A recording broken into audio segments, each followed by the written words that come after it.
Excited na ang buong cast ng biopic film na Felix Manalo para sa premiere screening sa Philippine Arena sa Oktubre 4. Hanggang ngayon, overwhelming pa rin ang pakiramdam ni Dennis Trillo na gumanap bilang Felix Manalo dahil sa magandang feedback na natatanggap niya kahit hindi pa naipapalabas ang pelikula.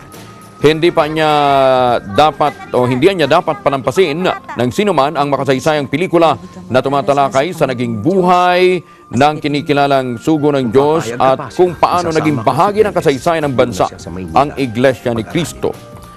Marami ring kapupulutang aral sa nasabing pelikula dahil sa kwento ito ng pag-asa, inspirasyon at paninindigan. Ayon naman kay Viva Films President at COO Vincent Del Rosario, tatangkaing magtala ng largest audience attendance ang nasabing film premiere at screening. Tiniyak din ito na magiging dekalidad ang pagpapalabas ng pelikula sa tinaguriang pinakamalaking dome arena sa buong mundo.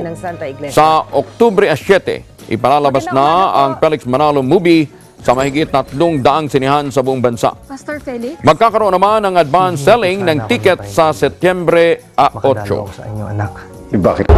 Siyempre natutuwa dahil maganda yung reaksyon nila dun sa kakaunting mga eksena at sa mga unang trailer na napanood nila. Kaya sana pagdating ng showing sa sinihan, sana po talaga suportahan nilang lahat ng mga kapatid at kahit hindi kapatid, kailangan nilang mapanood ng pelikulang to dahil makakapulot sila ng napakaraming aral. Bukod sa aral, ang kwento nitong pelikula ay tungkol sa kwento ng pag-asa at saka inspirasyon. Pinagpapasalamat. Ito po ay isang hapon o gabi ng pasasalamat dahil natapos na po ang pelikulang Felix Manalo. Pagpapasalamat